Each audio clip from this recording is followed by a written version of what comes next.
Bismillahirrahmanirrahim. I'm Shiraz Khan, and today we will start with anatomy and physiology. Anatomy and physiology 1 for generic BSN. Today we will discuss the very first unit of anatomy and physiology, and the unit name Introduction to Anatomy and Physiology.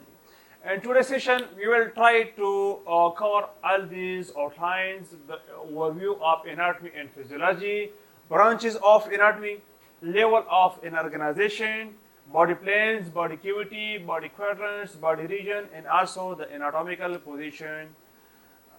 So first of all, we should know anatomy and physiology. As you all know, anatomy and physiology are the basic sciences which provide us the foundation for understanding of human body. दोनों हमें human body के लिए understanding के लिए ज़रूरी होता है, क्योंकि हमने ह्यूमन बॉडी की अगर अंडरस्टैंड करना है, we have to know structure and function. Simply हम कहेंगे तो स्ट्रक्चर की बात करेंगे, हम एनाटॉमी हमने अंडरस्टैंड करना है. फंक्शन की बात करेंगे तो फिजियोलॉजी. एनाटॉमी मीन एना की अगर हम बात करें तो off and to mean process of cutting.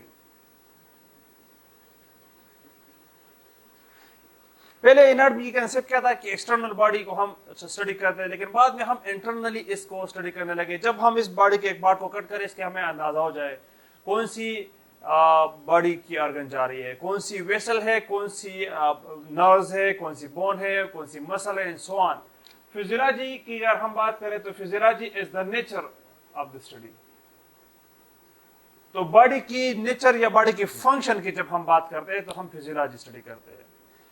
Complementary of anatomy and physiology की अगर हम बात करें तो डिफरेंट हमारे बॉडी की जो डिफरेंट ऑर्गन है उनकी स्ट्रक्चर के हिसाब से वो अपने फंक्शन करता है. अगर आप देख ले तो लंग्स की सेल जो स्ट्रक्चर उसकी बनी है, they are responsible for the exchanges of gases. अगर आप नेफ्रॉन किडनी सेल्स की अगर हम बात करें तो they are made up for the formation of urine, reabsorption of fluid and so on. अगर आप नर्व्स की बात करें, नर्व सिस्टम की जो सेल्स है, they are responsible for the transmission of impulses. So ये complementary है कि structure will depend on its function. इसके बाद अगर हम branches of anatomy की बात करें तो एक anatomy जो कि हम देख सकते हैं, जिसको हम बगैर माइक्रोस्कोप के देख सकते हैं, एक वही anatomy जिसके लिए हमने माइक्रोस्कोप को यूज करना होता है, और एक हमारे पास डेवलपमेंटल एनाटॉमी जो कि टाइम के साथ साथ चेंजेस आती है. तो फर्स्ट ऑफ ऑल अगर हम डिस्कस करें, 3 टाइप्स है. First one is gross anatomy. अगर सेकंड वन की अगर हम बात करें तो माइक्रोस्कोपिक है, और थर्ड वन हमारे पास डेवलपमेंटल है.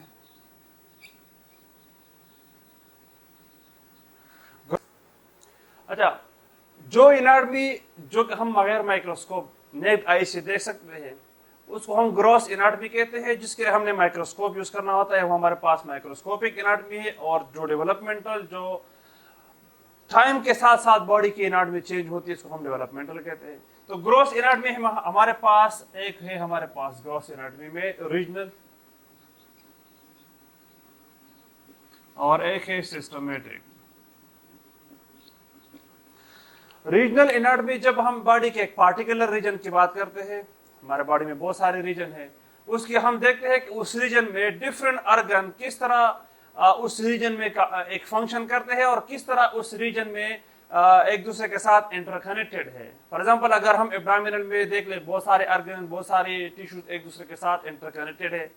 हेड की अगर हम बात करें, different vessels, nerves and so on. इस तरह हम अगर सिस्टमेटिक की बात करें तो एक पार्टिकुलर सिस्टम की एनाटॉमी किस तरह डिफरेंट ऑर्गन एक सिस्टम बनाते हैं और एक सिस्टम एक स्पेशल फंक्शन के लिए रिस्पॉन्सिबल है. फॉर एग्जांपल हम डाइजेस्टिव सिस्टम की बात करें और हमारे पास माउथ, फिर फेरेंक्स, फिर आप oesophagus, stomach, small intestine, large intestine, rectum and anus. तो ये सारे किस चीज के लिए रिस्पॉन्सिबल है? हम जब फूड इंजेस्ट करते हैं इसके डाइजेशन के लिए, मैकेनिकल और केमिकल डाइजेशन के लिए, फिर इसकी एब्जॉर्प्शन, और फिर इस तरह डिफिकेशन। तो ये सारे प्रोसेस रिलेटेड है हमारे फूड के लिए। तो सिस्टम की एनाटॉमी हमें ये फायदा देता है कि किस तरह डिफरेंट ऑर्गन मिलकर एक सिस्टम बनाते हैं। ये हमारे पास कौन सी एनाटॉमी है? ग्रॉस, जो कि हम देख सकते हैं। लेकिन ऐसी स्ट्रक्चर जिसके लिए हमने माइक्रोस्कोप यूज करना होता है वो हमारे पास माइक्रोस्कोपिक एनाटॉमी है। इसमें हमारे पास 2 स्पेशलाइज्ड ब्रांचेस है। एक हमारे पास है साइटोलॉजी और एक है histology. Cytology the study of cells, cell की स्टडी के लिए हमें माइक्रोस्कोप यूज करना होता है।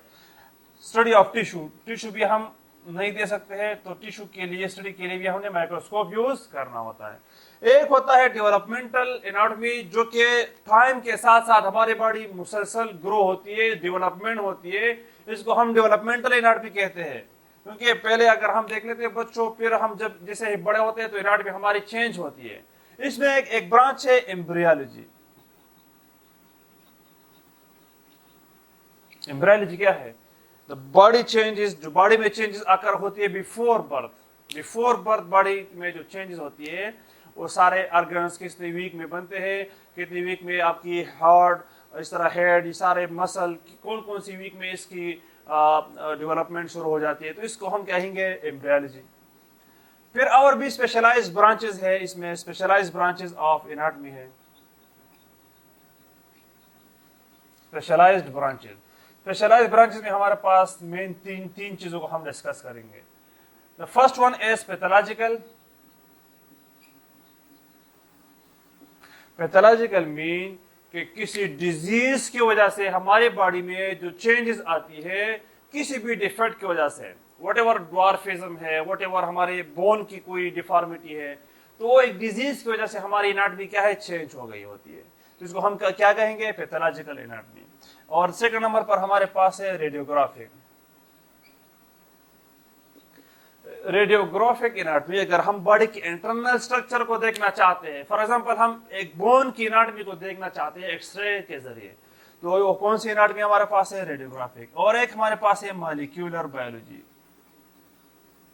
मॉलिक्यूलर बायोलॉजी में हम बॉडी की इंटरनल स्ट्रक्चर, फॉर एग्जांपल हम सब सेल के स्ट्रक्चर को देखना चाहते हैं, एटम्स, मॉलिक्यूल्स, प्रोटीन, कार्बोहाइड्रेट। तो इसके लिए हम कौन से ब्रांच को, इसकी स्टडी को हम कौन से ब्रांच कहते हैं? Molecular biology.